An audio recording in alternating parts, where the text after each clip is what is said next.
Today's episode of the BS Podcast is brought to you by SeatGeek, our presenting sponsor, and our favorite app for buying and selling tickets for sports and music. Go to SeatGeek.com/BS to start using SeatGeek. We're taping this on a Monday. You can even do it tonight if you want Celtics Clippers tickets in LA. Come on, Boston fans, come out.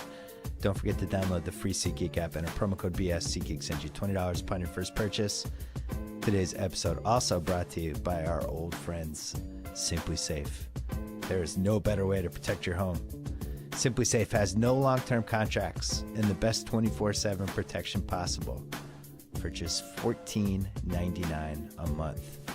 $14.99 times 12. That's less than $200 a year. Visit simplysafebill.com to get my 10% off discount. Simplysafebill.com. Finally, today's podcast brought to you by my new website, The Ringer.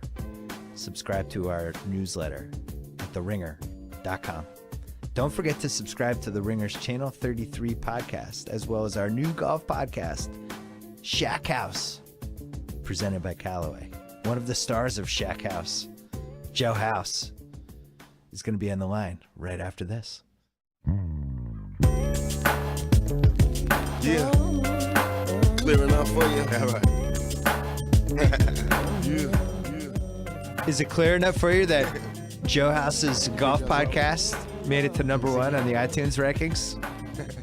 What up, Joe House? Is y'all ready for me? I can barely hear you over the music, but I enjoy rolling. We were on a nice roll last week with that golf podcast. Is that what you're saying? Yeah. I'm sorry. Tate's in a frenzy because UNC made the Final Four. He just blasted the music. Come on, Tate. Act like you've been there before, Tate. Tate's like out of his mind. He's between my Barb jokes at the meeting today about UNC versus Syracuse being the all scandal, who's going to vacate the final 2 spot showdown. He's a mess, and he's out of his mind. With Bryce Johnson fever. We should have a tutor off. We should. I had a suggestion on Twitter. I thought at halftime of the Saturday game, the UNC teachers from the African American Studies class should tutor Fab Mello. Just combine the two worlds. That could be the halftime show as Jim Nantz gushes and acts like super creepy about it. I thought that'd be great. So you have my endorsement. I figured. So anything to get Nantz to gush.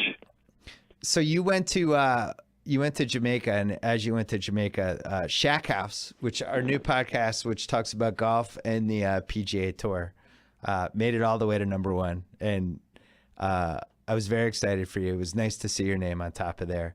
And now we have the Masters coming, which is exciting. Yeah. Are you guys really talking exciting. Masters this week or next week? We've been talking about it. We talked about it a little bit last week. I was going to say we've been talking about it for a month, but the world doesn't know that Jeff and I did a couple pilots before we went live. Yeah. So, we talked about the odds last week, and the odds, I'm sure, have slightly moved around a bit since the match play. So we're definitely going to talk odds. I think we're doing a little Q&A, and some of the questions that have come in by way of Twitter have been asking about Masters food. So we'll do a little Masters preview. That's like your all-time wheelhouse. It really, yeah, for sure. Hey, and I've been, so I have a certain strategy that I may or may not share. So Mickelson is 15-1. I might just step in on that. It doesn't feel like enough. I would like him at like 25-1. What do you mean it's not enough? 15 isn't enough of a reward for the risk. Why is it a risk? He's Phil Mickelson. He's in shape. No, well, not really, but he's Phil Mickelson. It's an even year, and he's won all his Masters in even years. I'm going through all the odds right now, trying to find our friend Nathan's brother, Mark Hubbard. I don't see him on here. I don't know that Mark's qualified for the Masters. Oh, well, that's probably why there are no odds for him. All right, let's talk basketball. Even though you were away, you were watching a lot of college hoops. We had a whole riff either a week ago or 2 weeks ago about how much we love Buddy. We're not alone. It's not an original opinion. And how Buddy will whip his testicles out and show them to a live national TV audience as he makes big shots and does the Cassell dance. Although he doesn't do the dance, he does it telepathically. And then Buddy really whipped them out since the last time I talked to you. I mean, they were out. Yeah, that was a week ago. Yeah. And we were doing a lot of Buddy celebration. We were talking about, Buddy all up in your face. We had it all out there. And you know what? He validated all of that. It made me think college basketball has been ruined by the one and done to some degree. And every once in a while, somebody stays 3 years, and then they're awesome in college hoops, and it's really fun to watch. And it makes me think, like, God, just wish – I know it's impossible, and I don't begrudge any of these guys for coming out early. But at the same time, it's really fun when somebody has got a little experience and is a little bit weathered can just do it on a big stage to a point that I really thought they were going to win Saturday, because of him. I was like, he's going to come up big and he's going to win the game for them. You don't get to feel that way about college basketball players that often, Yeah, there aren't guys that you can identify. The thing that I like on that particular theme, there are two seniors that have effectively played themselves into the lottery. So Buddy was probably already a borderline lottery pick, but Chad has him as possibly sliding into the top 5 now. And Bryce Johnson from North Carolina has also had a great tournament and looks like he's potentially sliding into the top 15. Two seniors, both of whom, Buddy's already 22. He'll be 22 until December, and Bryce Johnson turns 22 in June. It takes on this sort of prevailing sentiment with older players being in disfavor because you're missing out on some of their early cheap contract years. We're going to test that a little bit this draft, right? I think so. And you and I both like Bryce Johnson too. And we even went to Tate. We asked him a couple weeks ago, why isn't Bryce Johnson more respected? And he was like, well, he's older. And Tate insinuated there might have been some maturity issues. Tate's nodding. But yeah, Bryce Johnson's good. Why wouldn't he be able to help an NBA team? Some of this stuff, it just seems like they go nuts with the potential of these draft picks, especially in January, February. And at some point, it helps is when you actually see them play really well in big games with big crowds. That's usually a good indicator of whether you might be good in the NBA.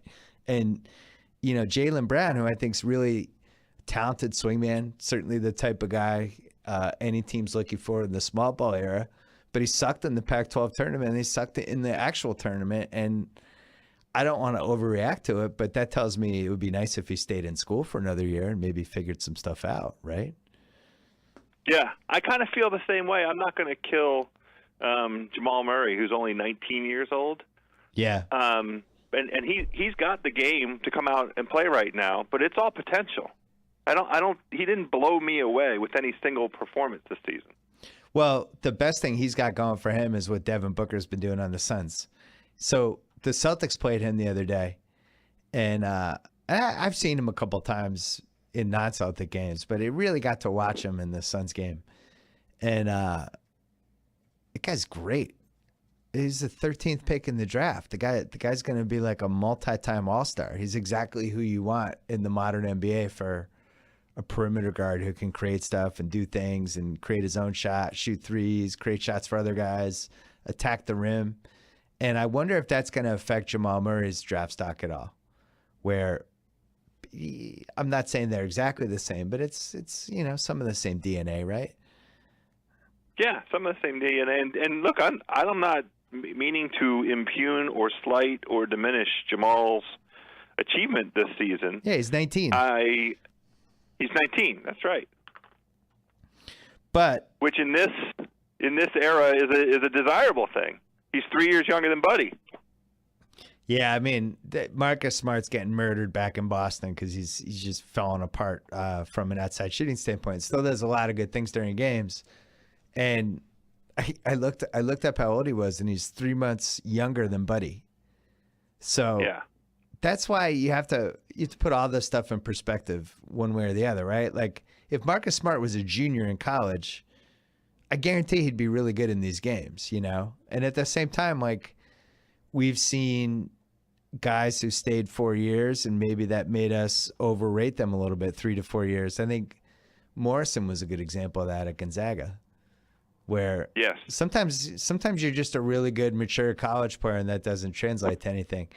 I feel even stronger than how we felt last week about Buddy, where you have he just has things that work in the NBA. And you know it when you see it. You know, it's not just a three-point shot; it's the mid-range game. The guts and the fortitude, right, are a very good starting point. He's been up for every big game. He was awesome in the Kansas triple overtime. You know, he's been great. He was great in the LSU game. Yeah, he even in the tournament when they got bounced, the SEC or Big 12, whatever one they're in Big 12. He made a half-court shot to win the game, and then it didn't count by a split second. But he was pretty great. By a fingertip, I'll tell you, yeah. My dad and I had a long conversation about this on Friday. Both of us really like Brandon Ingram. I think I probably changed my opinion on him more during this season over everyone else that I've been watching out of all the lottery picks. He just makes sense to me as an NBA player. Like, unequivocal, perfect stretch four. He can rebound. He gives a shit. Like, they had him at the front. They were losing that Thursday game. Like, his team wasn't very good. But they had him at the front of the press. And he was really hustling, you know? And then on the other end, he's got to create offense for them. And I kept waiting to see him, like, jog back or, you know, take some sort of shortcut or not care. And I thought he played hard the whole game without exception, which was what I was looking for from him. And the other thing that jumped out with him, it's a really quick release on the threes. Just gets it off, you know. And that's going to be something that when he's an NBA player and he's making 40% and he can get that off quickly with guys running at him. And then on top of that, go down low and I don't know. I just really like him, and it really made me wonder, like, if the Celtics somehow got number one, I don't know who I'd want. I think Ingram actually translates to where the NBA is going more than Ben Simmons does. What do you think?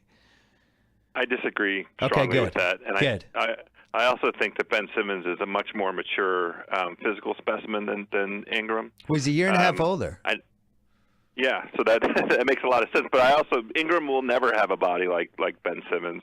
And we know we have lots of experience with guys who were effective in college but can't play a full 82-game season, can't play 75 games in the NBA. You know, Kyrie Irving, Bradley Beal, you know, a couple guys who have never played a complete season in the NBA. Yeah. And Ingram is 6'10", 196, which, you know, and awesome wingspan and all of the things you just described in the way of offensive talent.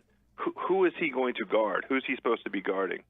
We could go back 10 years. Tayshaun Prince kind of a defender? We can go back 10 years and we would have had the exact same conversation about Kevin Durant. And we might have, because I think I had my podcast in 2007 that summer. Same thing. Durant was 6'9" and 180 pounds and couldn't do any weights. I don't think Ingram's the same kind of scorer, but he makes sense to me where the league's going. My thing with Simmons, first of all, terrible that he didn't make the tournament. It's just really bad, especially when you watch some of these teams. You know, it's like, wow, how do you not make it? But not being able to shoot, every NBA game I watch, they can't hide the guy who can't shoot.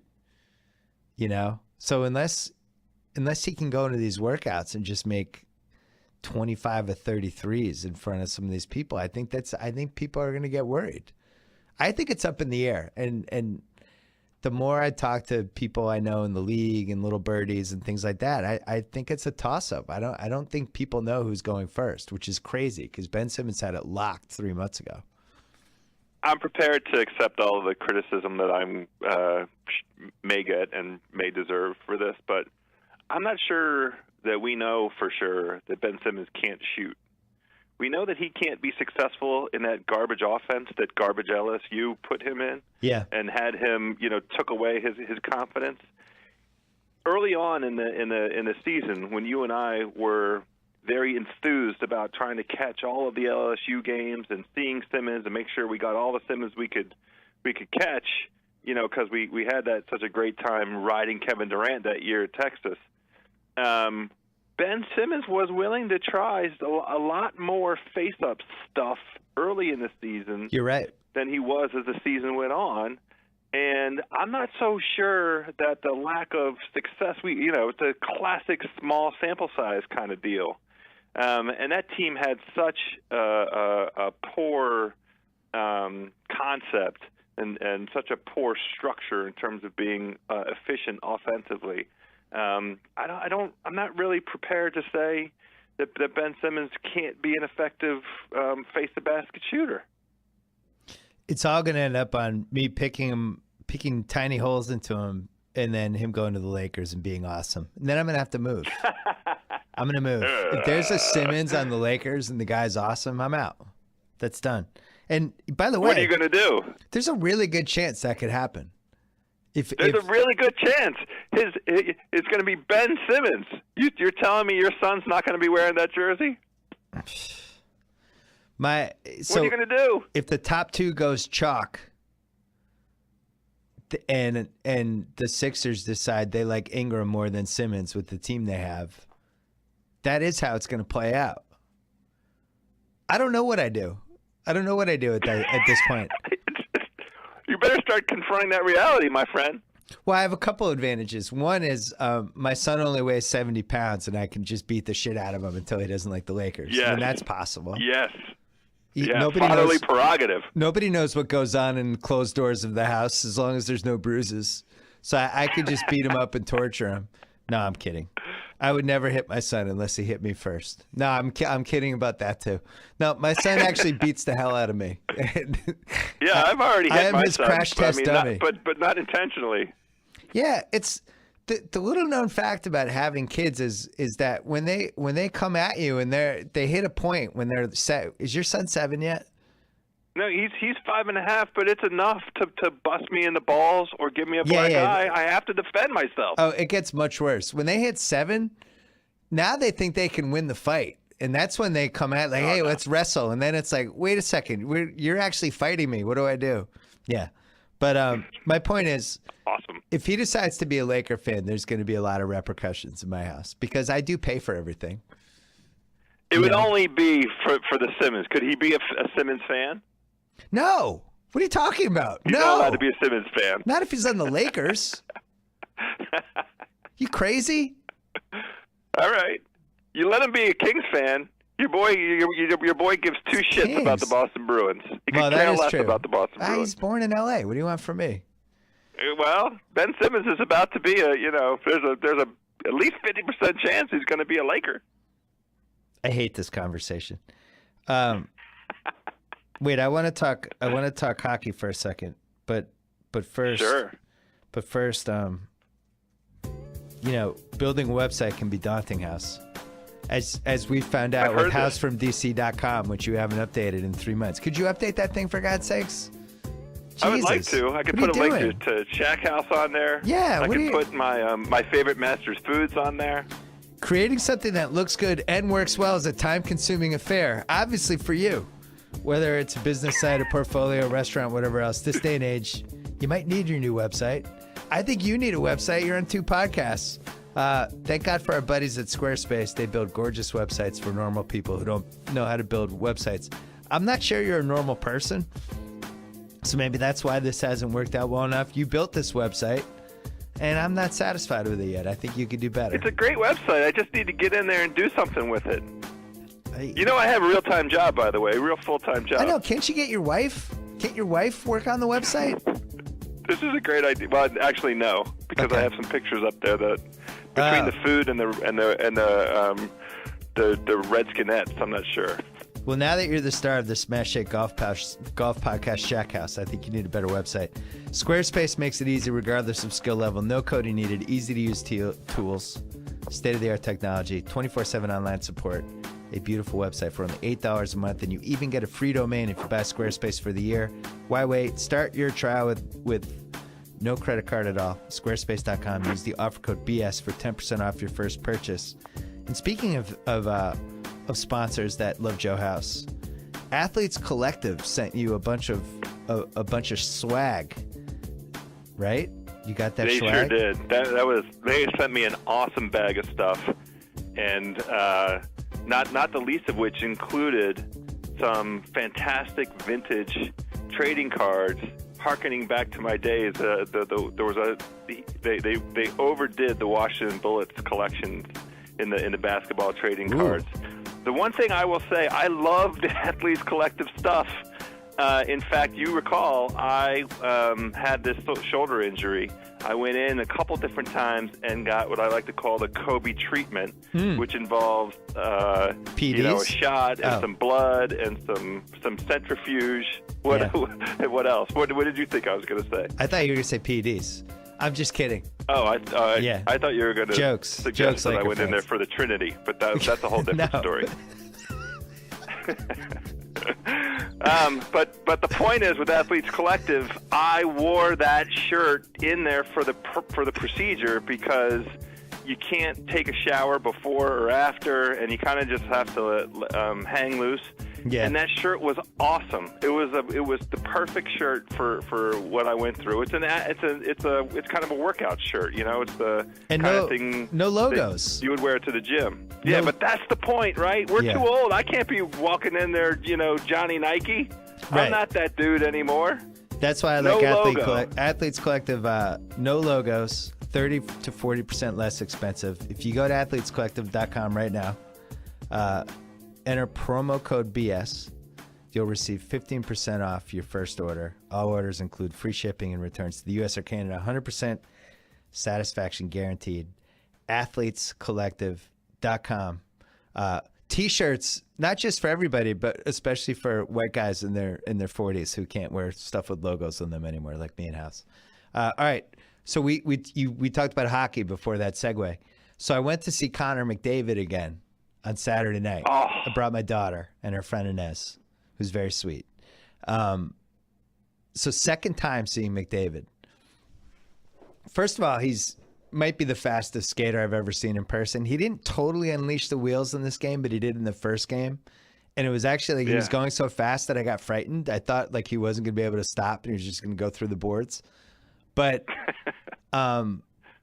his team's terrible. I mean, they're always terrible because they just pick forwards and they don't pick, they don't care about stuff like defense and goaltending. Yeah. But they're up 5-2 after 2 periods. And the Kings. Kings are really good. Yeah. The Kings will be a Final Four team. Mark my words. I know. I'm worried about the Kings. So Zoe and her friend and I'm like, should we go?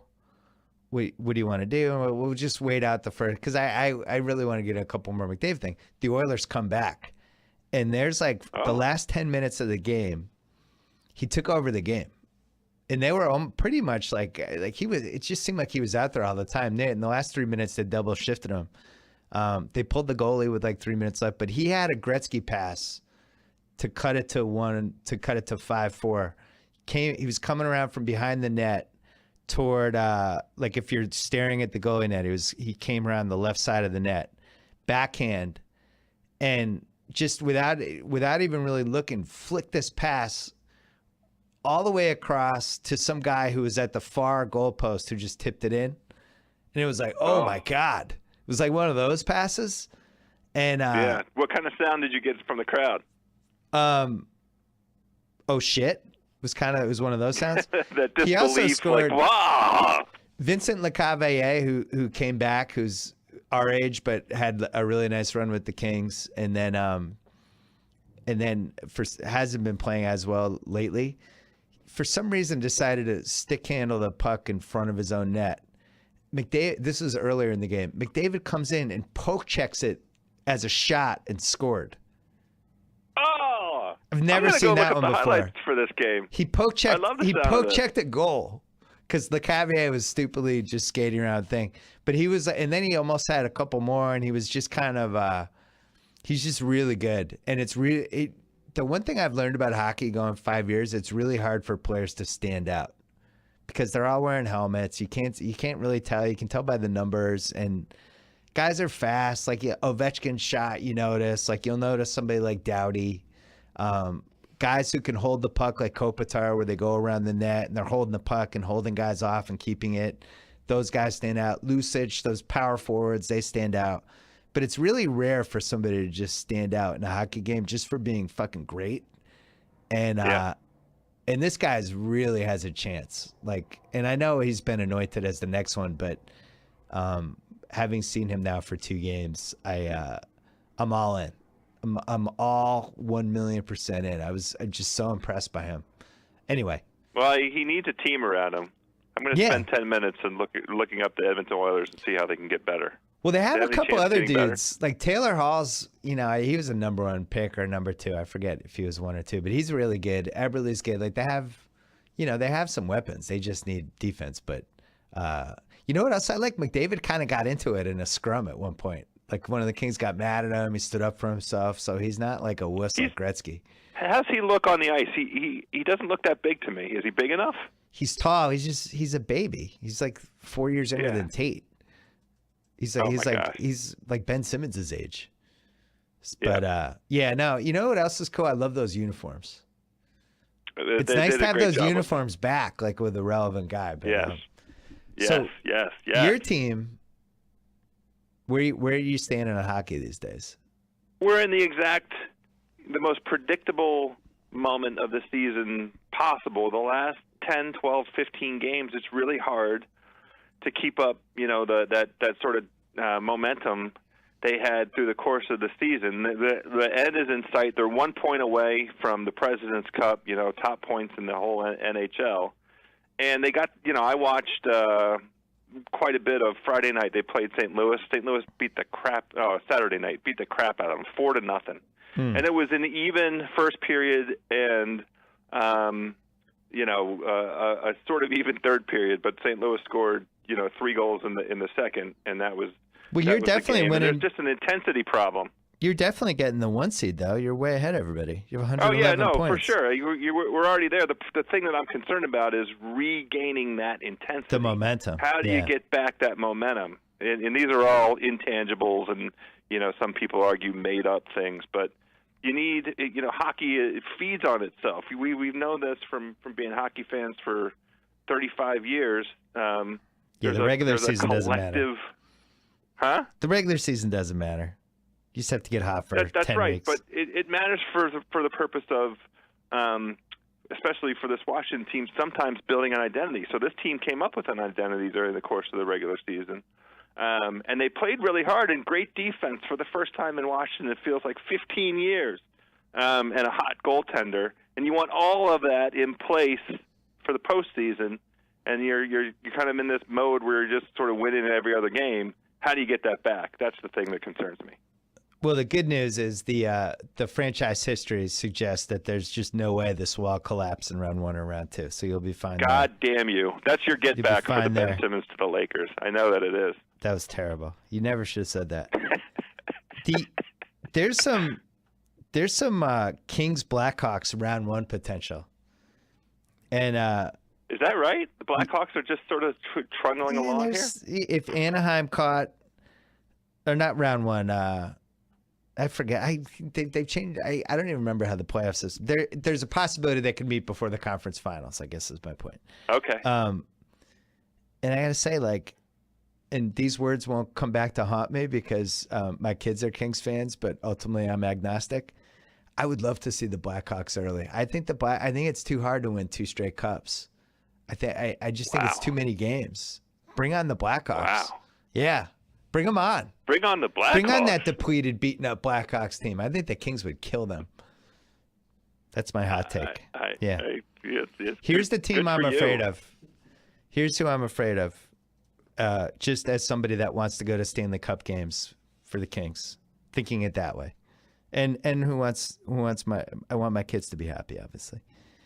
Anaheim's got a lot of dudes.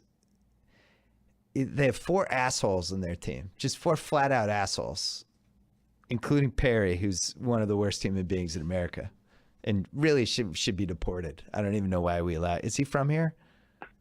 Joe, is Corey Perry from here? Ryan Perry? Is Corey Perry or Ryan Perry? Either, whatever his first name is, I hate Perry. Canadian.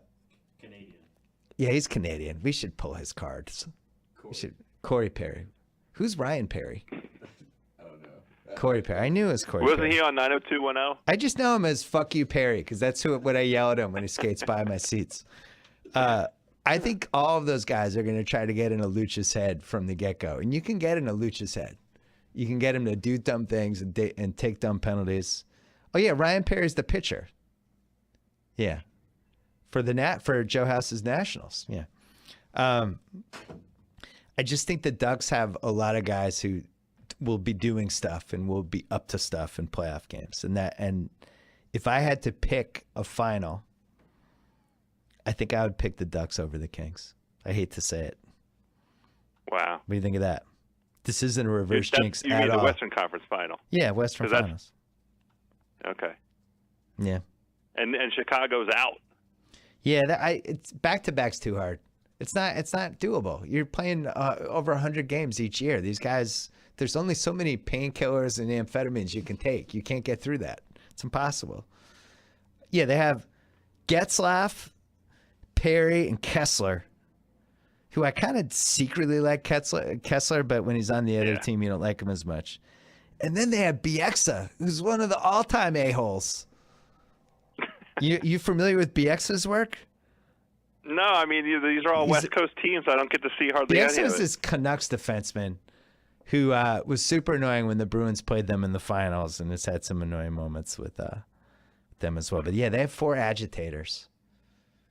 And Perry's the worst. Perry's like, ugh. Anyway. Well, you have to go. Anything NBA we want to talk to really quick? We should Warriors talk Warriors for wins. 4 minutes. Yeah. Yeah. This feels like it's going to happen now. I just can't believe it. I'm in shock. I'm just disbelief. I kept waiting for them to have a tailspin, and now all of a sudden they need to go 7-2 in the last 9, and they're going to break the record. I never thought anyone was going to touch that record. Well, we picked a couple games, and we had this conversation like 3 weeks ago to a month ago, and they've been up to it. They pulled out the extraordinary win against Oklahoma City in Oklahoma City. They predictably lost that game to the Spurs, but they've been up to it. The Lakers loss kind of makes up for that. Pulled that W out of their butt win against the Thunder.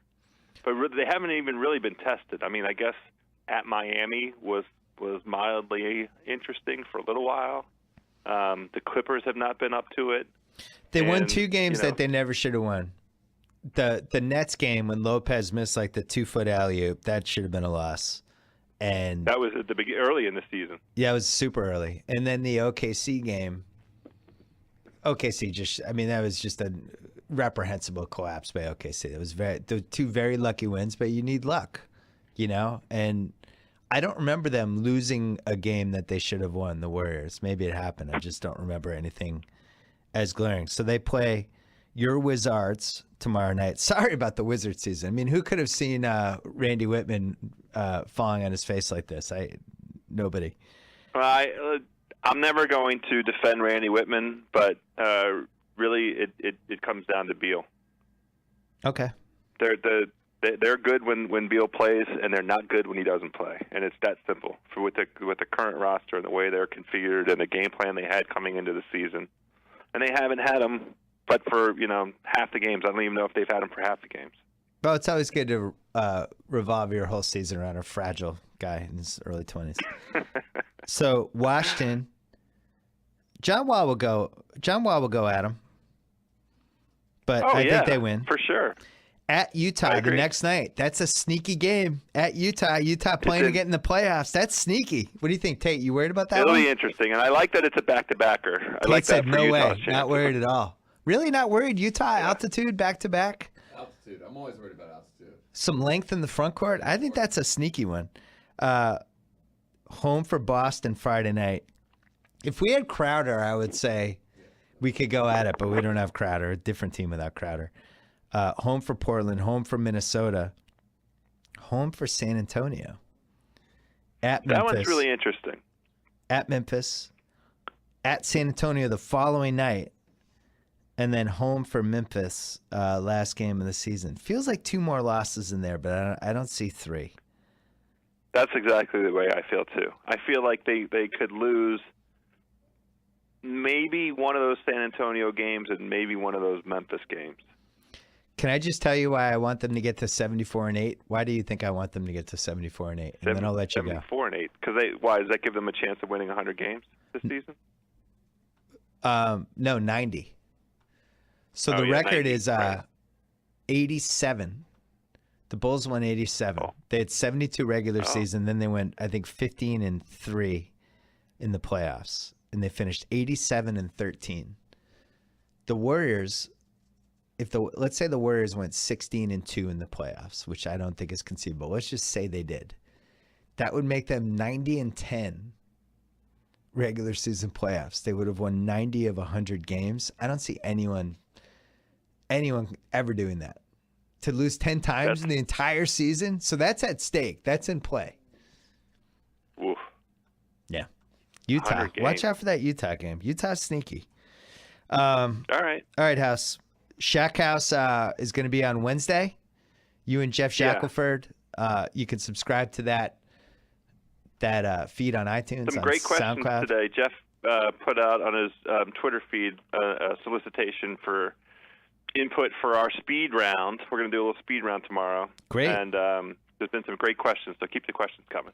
All right, I'm going to bring it's too bad you have to go. I'm going to bring Chris Ryan on right now to talk about James Eha rejoining the Smashing Pumpkins, which is the biggest story of 2016 so far. Well, tell Chris I watched 2 hours worth of Smashing Pumpkins YouTube yesterday based on that Eha reappearance, that shocking reappearance. And it was a great 2 hours. It's the perfect way to recover from Jamaica. I don't even know what the sports equivalent is. Those guys hate each other. Well, Chris and I'll talk about it. You're left out because you have to actually work. Joe House, thank you as always. I'll listen in and I'll enjoy it. Thanks as always. Bye. All right, bye. All right, we're going to bring Chris on in a second, but with college basketball in full swing, you might be like some of the guys in our office, including Tate the producer. Cord cutters. Tate, you're a cord cutter.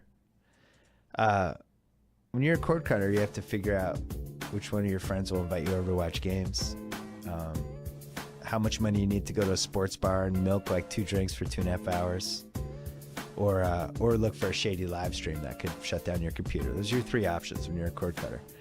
There's a better, cheaper option now. Sling TV, the best way to watch the games live. For just $20 a month, you get more than 20 live channels, including AMC, Adult Swim, and the 4-letter network that I used to work for. And most importantly for this weekend, you get all the Turner channels, including, where's that? The Final Four's on TNT or TBS. Yeah, you get that on Sling TV. You can watch the Final Four on TBS, on Sling. You can also add on channel packs like the Sports Extra package for just $5 a month extra.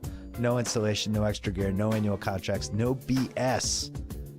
All you need is an internet connection. Start your 7-day free trial at sling.com/Simmons for the best of live TV on your tablet, phone, laptop, Roku, Fire TV, or Xbox.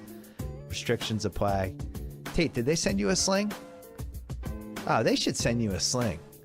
Come on, Sling. Sling.com/Simmons. You could they could send you one. You could start your 7-day free trial. Check it out though. Sling TV, good product. And now, Chris Ryan. All right, not only here with Chris Ryan, but with Andy Greenwald, his partner on The Watch, which you can subscribe to on Channel 33. We're breaking that out eventually, though. Couple things. Let's talk couple pop culture things. One, dramatic, important, revolutionary Smashing Pumpkins reunion that was, for some reason, at the Ace Hotel in L.A. How big is the stage in the Ace Hotel in L.A.? It's like 1,500 people, 2,000 people in that theater. I think that's perfect. That's a perfect statement on where we are with the 90s, that it would happen at a boutique hotel with no advance warning. Was it a Saturday or Sunday? It's right across the street from the Staples. I was down there. I had no idea the Smashing Pumpkins were back. Well, it's first time Corgan, Eha, and Chamberlain on the same stage in 16 years. Yeah. Yeah. So, but he's been recording as Pumpkins with like various other people. But Darcy's been on like a milk carton. I don't know what's up with Darcy. Darcy bought a horse farm, I believe. Like, I feel like that sounds like a very sketchy metaphor, but I think in this case it's true. I think she's gone off the grid and is farming. The Smashing Pumpkins are funny because, for one thing, they were like neck and neck with Nirvana for a little bit there, and then Corgan became so annoying that everybody just now nobody wants to admit it. He became such a wrestling villain. He was the worst. Yeah. Nobody's ever done more damage to their own band with more interviews, but I was like, I'm gonna research this James Ehud thing. I'm sure there's not a lot on the internet about it. Corgan just gives interviews to anybody. He Constantly. might walk in right now. He's There's a million Billy Corgan interviews. In one interview, he's killing James Ehud, and the other one he's not. And it's like I think he's Corgan's insane. on Shack House this week. Is he? yeah. Talking Masters. He's very available. I feel like he is waiting for everyone to realize his genius to the degree that he does and always has. But really, out of anyone in real life who should have done the Eddie and the Cruisers Fake My Death to see for more acclaim, he's the number one guy who should have done it. Yeah, He should be in New Jersey right now working in a construction site. right around the time of Adore, which is what, 98, when he was Yeah. getting fitted for leather capes. Someone should have just done the intervention, been like, it's better to fake your death. Like, Yeah. go to Tupac Island go right full, now and full be a JD legend. Salinger, Yeah. just vanish. Yeah. You guys have seen Eddie and the Cruisers, right? Yeah. Sure. Is that Michael Pare? Michael Pare. He's just Behringer. Yeah.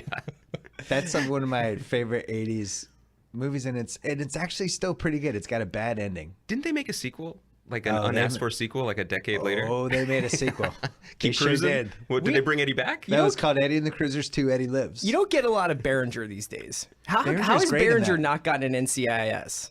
They give Gary Sinise 2, but Behringer hasn't gotten one yet. Well, He was in Inception. He was in Inception, and I feel like he brought it in Inception, but didn't a little bit of that feel like it was some sort of like charity intervention project? Like that Nolan was just like, I'm going to invest in this guy. I'm going to bring him back. He's my guy. And then no one else wanted him Yeah, to be but his he guy. didn't get like a Travolta Pulp Fiction bump from Inception, is what I'm saying. Behringer had a nice run. Great He's run. the lost 80s star. Oh, yeah. He really is. Platoon? He was a leading dude. Major League. He's incredible in Big Chill. Yeah. Oh, yeah. He's great in that. Platoon, Someone to Watch Over Me. I'm doing this off the top of my head. Did the Sidney Poitier one, Shoot to Kill, which I like that And one. you're right. He's incredible in Major League. But wasn't he also the He principal? kills- Wasn't there some movie that was like the dark horror version seen of that. Lean on Me where he brings a baseball bat but he uses That it was- on The students? the That was the substitute. tail end of Behringer. Yeah. That was late period Behringer. He was also- being fitted for leather capes. What was it? Looking for Mr. Mr. Goodbar? He That would kills, have been young Behringer. spoiler alert, kills Joe Clayburgh at the end. Wow. You just broke the hearts of your dozens of Clayburgh fans. They had Can no you have idea. a spoiler alert for a movie 19 that came out a million years ago? Wait, we're missing one. But yeah, he was neck and neck. Like He was like in the Kevin Costner, Kline. Yeah, Quaid, Costner. He Kevin was with all Kline, those. yeah. The Big Chill generation. I think he turned into the guy from Platoon. It's very possible. You think Yeah. somebody's... He has lost people walking around his apartment going, lost his Barnes! Christopher Nolan, actually. Yeah. The Substitute was the. The The substitute. substitute. So we had. What's post-Inception? We left out. Oh, Butching Sundance, the early days in 1979. Wow. Not great. Born on the 4th of July. I don't remember him in that He's one. in that? It just kind of ended in the late 80s for him. Like when Major League, that was it for him. Yeah. But there's a good way for it to sort of end in a bad way. Like when Michael Keaton vanished for 10 years, he seemed happy, right? Every time they did a feature, he's like, I'm okay, I'm choosing to A lot do of this. Batman money. A lot of Batman money. He's into hiking or living wherever he lives. That's how you Yeah. do it. You don't want to seem hungry. You don't want to do the substitute. You don't want to do Eddie Lives. But back to Corrigan. Yeah, back to Corrigan. So if he had done the Eddie and the Cruisers thing, we're talking. There's documentaries about him. HBO's doing a 2-hour documentary about him at the 20th anniversary of Melancholy. He's a legend in that, but he's done more damage to his legacy and his career just by continuing to have a career Right. over the last 20 years. And he swore that they would never play together again. I think the last time they played together was 2000. Well, I think he was also just like, it's my band. So whoever I is am the playing with Smashing me Pumpkins. is the Smashing Because he Pumpkins. did Zwan, Yeah, remember? right. And he did did he do a solo record? And then Swan finally was he was basically like, a Smashing Pumpkins album. Zwan was, he Yeah. found another woman to play bass. He found another sort of strange guy with hair over Matt his... Sweeney was playing Matt Zwan? Sweeney was in it. Yeah, Dave Pajo. But didn't they break up even more spectacularly than the Smashing Pumpkins? Like they were on Saturday Night Live one week, and then they were just... And then they were just gone? They were just gone. My wife and I went to see them a couple years ago at the Universal, in Burbank. Yeah. We left before the show was over. That's how annoying Billy Corgan was. Was he playing mostly new stuff? He was just how Eddie Vedder he'd kind of try to antagonize his fan base and weed some people out, weed some of the bandwagoners out with some of the decisions they made. Billy Corgan is just trying to antagonize everyone who's ever liked that band. I mean, that's part of his move. He's doing these long, terrible guitar solos and we just kind of looked at each other and we're like, "Do you want to go?" I'm like, "Yeah, let's go. Let's go get a drink." There's something funny about the choosing to keep because you're saying reunite. LCD Sound System got back together this weekend after being broken up for like all of 3 years or something like that. There's something interesting about the idea of choosing to just keep going no matter what. And if you never vanish, like your stock is always in flux. I was thinking about this with Prince, because Prince is doing this tour now where it's just him and piano. Yeah. He's playing like 57 song sets, and the set lists are incredible. And I saw a video of him playing Heroes or something, the Bowie song, and I was just like, Prince. But Prince has never left, Like Prince has been releasing he puts a out triple a album record every year. Yeah. Yeah, it's unreal, and I feel like people don't appreciate how weird it was. I think now it probably seems weirder that Corgan was considered part of that '90s generation. Yeah. That there was like Kurt Cobain and Eddie Vedder, and Corgan was grouped in with them, even though he was always making prog rock albums in his head, and that did not fit the aesthetic of the '90s at all. But for a minute post Kurt Cobain's suicide, the aesthetic of the '90s was whatever those guys were like doing. The same way that they brought in Weiland into that, because Scott Weiland was like really a glam rock LA metal kid kind of, but he was part of the alternative rock thing. I always felt like he was a level below those guys for me. Corgan? It's like No, Weiland and Weiland. Yeah. I always felt like it was Cobain, Vedder, and Corgan, and then the next level was Chris Cornell and Scott Weiland, Lane Staley. Yeah. But I thought those were the big. Are you an three. Alice in Chains fan? Yeah, but it's What was the Man in a Box? Man in a Box. Yeah. MTV gave that a lot of burn. And then Corgan just one of the problems is they made Melancholy a double album, and this has happened before with other bands, but it really would have been an unbelievable 11-song album, and instead it's like 20. And then they would have had another amazing follow-up as opposed to immediately dropping. True. Because what was it after? Was Adore after Melancholy? Or Adore's after. Because I like that song. Okay. Adore? Yeah, and Adore's got jams. Adore's is a good song, and there was also the song they had a single on that sounded like 1979, so I liked it. Yeah. His secret career that he could have had as a song doctor, because he wrote a bunch of, or he worked on a bunch of Celebrity Skin, that whole record. The best whole album. album. And it's great. It sounds like Fleetwood Mac and Echo and the Bunnymen. He did that album. I mean, the rumors are kind of up and down about who did what on both of those big whole albums. Who did who? Yeah. But those songs that he wrote on there are awesome. Like he could have had like a second career as just like in the background, kind of like a Max Martin super producer. But that wasn't cool in the 90s. You couldn't be a dude who had a band and also wrote songs for other people. You had to be the artiste. You had to be aesthetically pure, and that kind of went straight to his bald head. Yeah. I remember hearing 1979 on that album and thinking like, oh man, this is not going to last for these guys. Really? That's the song. That's the I know. song. Though. And now I really like it. Yeah. But at the time I was like, this is his gentle toe dip into the pop music pool. Right. Yeah. He's just feeling it out. He's feeling out whether this is going to take. I just didn't feel like, especially compared to the previous two albums. I don't know if if not a Pumpkins song fans, they would have put on the previous two albums. I don't know if that's like a controversial song for Pumpkins fans. I think they really. No, like, I think everyone's at peace with it now. At the time, having really liked them, that song worried me. See, that was the song that when it came on alternative rock radio or just the radio in general, like at the end of high school, I think that came out in like January of '96 was the single. We but the put album it came on out our in 96 mix. Yeah, right. But when that came on, like that would be the song that even people who had never heard of Pumpkins were like, "Whoa, what's this? This is really good." Yeah. Well, so now they're back. So, but you're in on social media. You were excited. You wanted to see this. Well, I felt like it was important. I felt like it was an important moment. More into this or more into Axl Rose fronting AC/DC? No, I can't do it. Axl, I'm out. But the thing about Pumpkins, like Axl's been done for a while. But James Iha is James Iha being back in the group. Does that add to anyone's interest musically, or is it more that this maybe is a sign that Corgan is less of a lunatic, and therefore it might suggest a focusing of his musical abilities? Or are they going to go out and play Siamese Dream like at front to back as a tour? You know what I mean? Or are they going to? That would make people happy. He was a very well-respected musician, though. Iha. Even I did, like House was saying how he did a 2-hour YouTube deep dive on the clips. I watched Space Boy and Mayonnaise, and like you need Iha for Mayonnaise. You need like a pro for that. You need Iha for Mayonnaise. I think that sums it up. I need Iha when I hear Mayonnaise. I really hope that goes on the concert poster. You can't have mayonnaise without Iha. You can't have mayonnaise without Iha, the sports guy. There's so many weird questions with Corgan though. Like I have no idea how involved he was in Celebrity Skin. Right.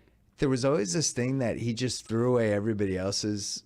That he would go replay people's parts. Yeah, and it's like if you hear Siamese Dream, it's just him playing everyone's parts, but they're pretending it was a band effort. But then you always hear how important Darcy was and Ehi was. It was like, well, if they were that important, then why didn't he let them play on the album if he was part of redoing it, though, is how much of a visual band they were, because the exact moment that they broke through was sort of the last gasp of MTV. So you think Right. about the Tonight video or the Yeah, Today video. a They classic. were Yeah. very cool-looking individuals at that time.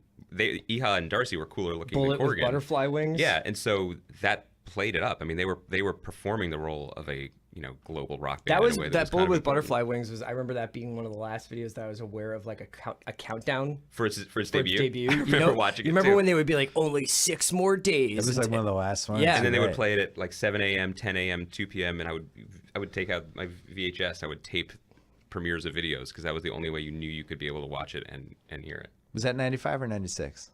That was 95. 95.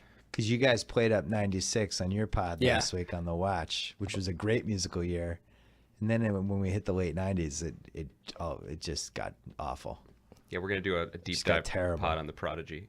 98. I think that's coming. the electronica Yeah, pod. electronica, the rise of electronica. Well, there was like Everclear got interesting there, and the Foo Fighters, and there was a couple ones. It's not like Yeah. it died completely, but You Sublime can make was in there. You can make a compilation of great radio songs from like Yeah. 97 to 99, but I don't know if you could make the same argument that like these were. That was also Epochal. that was rap rock. It was a dark time. Well, then it got super dark, yeah.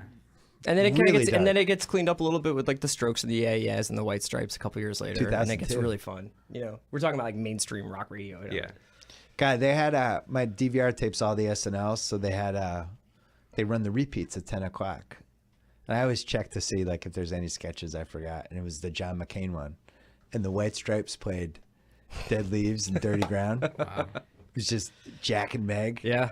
And Jack's throwing like 107 miles an hour. Like he was really one of the best. It got me thinking like, what were the greatest performances in the history of that show? This one had to be up there. He was just peak of his powers. What are some other off the top of your head great SNL? musical That's what I thought performances? that would be a fun topic Yeah. for us. U2. When they did the Beautiful Day, that whole era, they came out and the whole band was there and they sang that last song and Bono started roaming around the SNL stage. Oh, yeah. Which nobody had ever done. It was like breaking the fourth And then wall. they played 8 more and they songs, showed the right? cast. The The was cast freaking was out. like just like fanboying it up, and I remember that being incredible. The Stones were the great big disappointment, which was in the Jeff Hill Weingrad book or Doug Hill Jeff Weingrad about Belushi partied with them the whole week and ruined their They They voice. just were them? like screwed. But yeah, it was the biggest band that had ever been on that Yeah. show from a point of their career, and he just kind of. It would be kind of interesting to make a list of the 20 bands that were important or that we consider to be like really important bands and then check their SNL performances because they don't always get the timing Yeah. right. So with the White Stripes, the timing was just right so Perfect. that they were peaking and building and everyone was excited and they brought it because the anticipation was high. But then Yeah. there are every other band that maybe they hit between seasons, scheduling doesn't work, and then when they make their debut, they're either not ready for TV or they're past it and they're not even. Most of the time, they catch them right around when you'd want to catch They're them. pretty smart. They catch people early. Yeah. I'm pretty remember sure that Neil Young played Rocket on the Free World, and like not with Crazy Horse. It was like whatever that solo band. It was he was amazing. That like it was. I can't remember when that was. And Nirvana's debut on the Yeah. show was a big deal because I think that was Yeah. the first Same for Pearl Jam. mainstream people got of them. Pearl Jam. Prince in the terrible season when Lauren came back and like Downey was on Anthony Yeah. Michael Hall. Prince was on that year. I think he played Kiss. Ashley Simpson. I mean, Ashley just- Simpson's famous for Just amazing. bad reasons.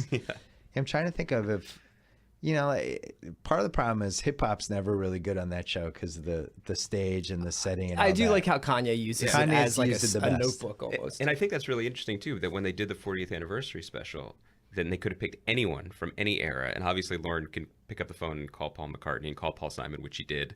Yeah. But the people that he chose to represent the show going forward, he had Miley on it, right, singing an old song, but then he had Kanye. And even though, as audio leak footage has proved, he's kind of difficult to deal with, they all respected the fact that he takes it so seriously. Yeah. Right. That he's not just performing the hits; he's going to create something for that show. I think the best song I ever sang on that show was when Paul Simon did the post 9/11 song with all the firemen there. Oh, that's amazing. As in terms of greatest moment. Yeah. Yeah. But they also had a Simon and Garfunkel reunion in the first season, which I think was like the second or third episode. that was a big deal because those guys hadn't sang together in like 5 years. And or so. is that what inspired Lauren to do the thing where he's like, if the Beatles come here right now, we'll put them on Yeah, TV? I think like a couple episodes later. And what's the legend behind that? That John Lennon was watching the show and considered going? They got in a cab. They It was got in him a and cab. McCartney. No, it was they were watching it together, That's which was weird that they just to think of them watching a show. Just hanging out. So they could have done that for Corgan and Eha.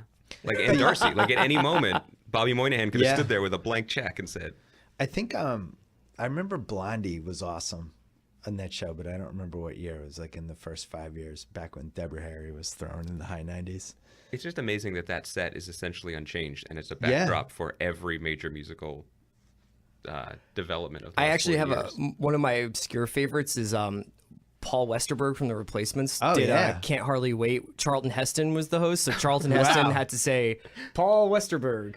And some guy at the end of Can't Hardly Wait, right before he sings, I can't, and he gets to like the break, and some dude from the crowd yells out, Burt Reynolds! And Westerberg breaks, and it's just like they're cracking up while they're playing, but they kill the song. It was great. I would actually throw in, and longtime watch listeners would be surprised about this, but Chance the Rapper a few weeks ago or months ago. Yeah. Because I was not in on him until his appearance on the Kanye record, and then I went back and watched his performance, and that's an example of them being really smart, because this guy has never sold a record. He gives everything away for free. He's completely on the come up, and then he destroyed the stage. He just made it his in a way that was shocking, because he's, what is he, 24, 25? I remember one other one that I really liked was Eminem and Dido. Oh, yeah.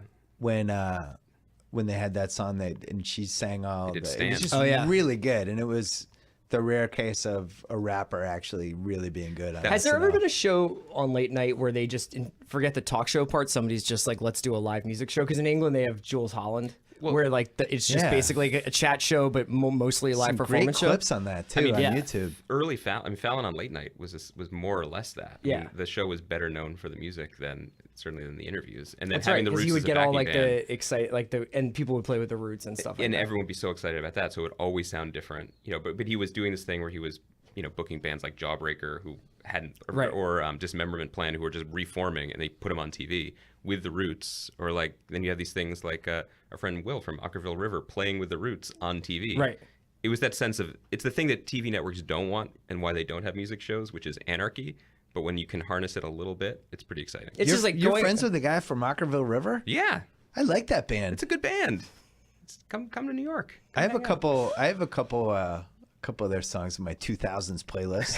How big is this 2000s playlist? It's big. It's like Dude, are 200 you songs. gonna keep it going for the entire century? I'll show it to you after. No, just for the decade. Just for the first decade. Storage will change over time. right. It'll be... I've done this bit before, but I can't believe it's the Sirius channel that I just can't believe doesn't exist yet. You basically start it with the Strokes and the White Stripes in that era, and you go all the way through to like the Killers' second night. It's like 2001 to 2008, I would say. Yeah. And it's a whole Through Sam's Town. yeah, but you Get get all early these Block like Party in there. Yeah.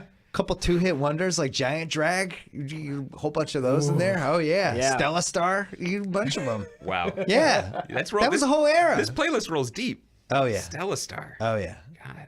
That was mid 2000s. I realized I was getting old. I was like, I'm not getting old with music, and I was like threw myself into the early iTunes. Into Stella scene. Star. No, I was iTunes. I was just trying to find all these. I'm picturing a training montage, but with you just downloading things. It's like, I'm not getting old yet. I have Putting a on kid coming. sweats.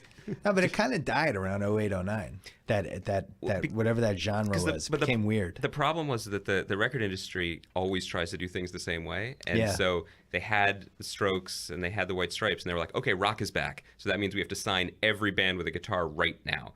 But the patience that people have is so small and so compressed that none of these bands had any time to develop any kind of a real fan base or touring, whatever. So they just threw money at the problem, got a few one-hit wonders out of it, and just wasted tons and tons of money, and then it collapsed. And there was no scene to grow up behind it.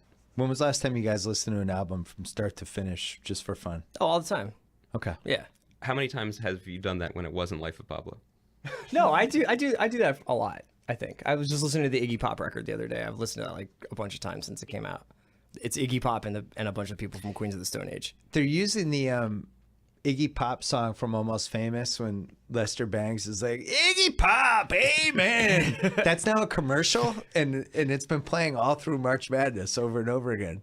So he's That Iggy Pop song. Like the song choices for commercials are getting better, is my point. because there's no radio anymore, so that's the only opportunity. Yeah, that's like their- Yeah. You got to diversify. Yeah. People don't care anymore. They're just like, how much am I going to get? Yeah, that's pretty much right. So what's the watch going to be about this week? We're talking about Togetherness and Girls, a little bit of Batman versus Superman, I think. Yeah, you're gonna pummel me with the truth. And I got to about tell Andy about this movie Get a Job that I saw, which is just like I yeah. feel like I was on acid. Excellent. Yeah. That's how I felt when I watched Aloha. I really thought I'd had a small stroke because I So, didn't understand. Here's the thing about a movie. If you're Okay, look, clear out. I don't want to step on my own bit, but if you're watching a movie with your significant other and that person gets up and goes and gets a glass of water and comes back and asks you if you fast forwarded 15 minutes because that's how little the plot makes sense, then you've got some problems that you need to fix. Jesus. Yeah. I can't believe they held it for 4 years. I know. That's Trying like to cash unheard in of. on Teller while it's high. So you guys, I'm going to make you listen to my thoughts on Girls, and then people can hear your thoughts. Yeah, it'll be a good on, transition. People on can just the listen to like watch. 3 hours right back to back. Unbelievable comeback season. Oh, so good. So good. The show is just fantastic. And I don't really know the reasons why. It's almost like she figured out. I mean, I'm a big Lena fan, obviously. I think there was a lot. I think she was maybe doing a little too much. She was writing a book. Social media is going nuts, and she became polarizing. There's a lot going on. I think that's sometimes can distract people. It's definitely possible. The last couple seasons were uneven, I thought, Yeah. and a little disjointed, and I wasn't totally sure what she was trying to say. And this season, it's like she has it. This is like a 4-hour movie. And the one yesterday that was centered around Allison Williams, I just thought was really great. It was really, really It's good. one of the best episodes. It'll be one of the best episodes of this year. It's one of the best episodes I've seen in forever of TV. I mean, it was so completely realized in 30 minutes. Yeah. It was like a mini movie. It was the best episode of this season. Definitely. Of Girls, like, just how many seasons now? 6. This is This is 5, right? Couple episodes, yeah, 5. Five and Couple 6 will be the episodes last. jump out, like that episode, the naked ping pong, that episode with that Patrick Wilson. one man's Yeah. trash. Yeah, that was really Also good. directed by Richard Couple good Shepard. ones from first season. This is in the mix. I think that they did a subtle thing this season, which is like background, the Soch and Marnie, and foreground, Adam Driver and Jake Lacey and Jemima Kirk's character. Yeah. And that way, like, it just changed the chemistry slightly. Yeah. So that, and now Girls can just be a banner for like whatever this group of friends is now. But over the last few seasons, I think they were really pushing a little hard to keep it be like, they're still all friends. Like, these 4 girls still hang out. And it's like, they wouldn't, yeah. though. Well, the one thing that Lena Dunham was really good at from day one is that she was an indie filmmaker, and she could make little capsules that were moving and interesting and funny, like last night's. Maybe not at the level of last night's episode, but that was more in tune with her talents. And I think the show struggled when it had to be a TV show in which characters were serialized. Everything's and interrelated, Everything was yeah. interrelated, and you 4 built on episode things. arcs. People are meeting up And- at a coffee shop, basically, Yeah. like friends. And so the fact that these people were friends, the show wasn't created with 4 characters that made sense to last 5 or 6 years as friends in each other's lives. Yeah. And I think this season has proven they've gotten better at both. Like the individual episode game obviously is super strong, but then the connective tissue stuff that makes good TV, the Jessa and Adam stuff, is just that's why you watch TV for 5 years, to have these beloved characters suddenly discover something that had been there the whole time, but then just realize this is a deep mine. There's so much stuff to pull out of this. And the characters, she figured out how to age with the characters finally. Mm-hmm. I think that was another problem for the characters were in their mid to late 20s, but still acting like 22-year-olds, which can work. And, I'm not against it, but now it's like they're the right age. Like I thought that scene with, when she ran into the old boyfriend, Charlie, on the street, and she was just saying like, I don't care. I was 22. That was a million years ago. It really wasn't. And It was then 2 later years. she says it was 2.5 years Yeah, ago. yeah. And she says, I'm 25 now. And the woman in the store says, that makes sense. Yeah. Right. It's like, But it I has enough thought- wisdom to undercut that stuff. Totally. And I thought that nailed what it's like to be 25, where it's only been 2 years, but you feel like it's been 100. You're like, oh yeah, that was and when you I have was so much more 23. wisdom when you're 25 than you Yeah. do when you're But your 22, compression yeah. of time, the way you understand time when you're 25, 5 years, I mean, it's a I don't want to do math. I think on it's the a fly here, but I fifth. think it's a fifth of your life. Yeah.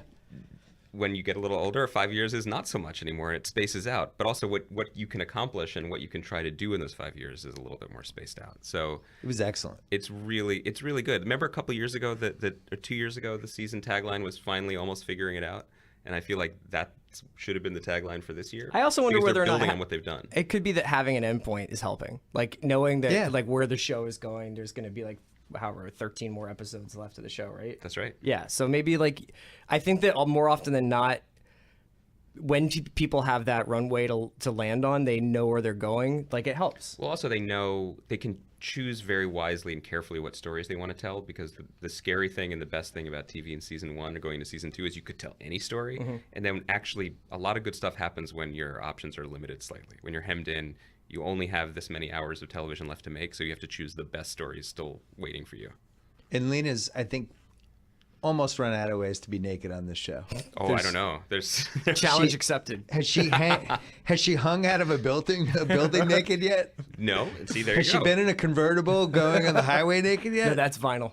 That would be the crossover episode. Look, there's something infectious on that set. Everyone wants to get in on it now. Everyone's getting naked. Yeah, we need to get that going in the Ringer offices. All right, so The Watch, thanks to Sling TV, no installation, no extra gear, no annual contracts, no BS. All you need is an internet connection, and you can be watching more than 20 live channels, including the Final Four on TBS. Start your 7-day free trial at sling.com/Simmons for the best of live TV on your tablet, phone, laptop, Roku, Fire TV, or Xbox. Restrictions apply. Thanks to Athletes Collective, your home for quality logoless activewear that's 30 to 40% less expensive. Go to athletescollective.com, enter promo code BS. You receive 15% off your first order. Thanks to HBO Now. You don't need cable or satellite to watch HBO. Download the HBO Now app and start a free 1-month trial. If you like The Ringer, I think this would be a very good idea. That's all I'm going to say. Thanks to SeatGeek, the presenting sponsor of the BS podcast at Channel 33. And go to theringer.com to subscribe to our newsletter. We're closing in on 175,000 subscribers, getting great feedback for it. Andy, you miss writing? Sometimes. Yeah? That's how I feel. Sometimes, but then sometimes not. You know what I don't miss is the blank Microsoft Word document. Yeah. It's just so intimidating. It's just like the marble, and you just got to sculpt, man. Maybe you could just like prep the page for me to write a couple like ideas, and then I can work within that. Yeah, talk to my agent. Okay. Y'all ready for me? All right. We about this bitch.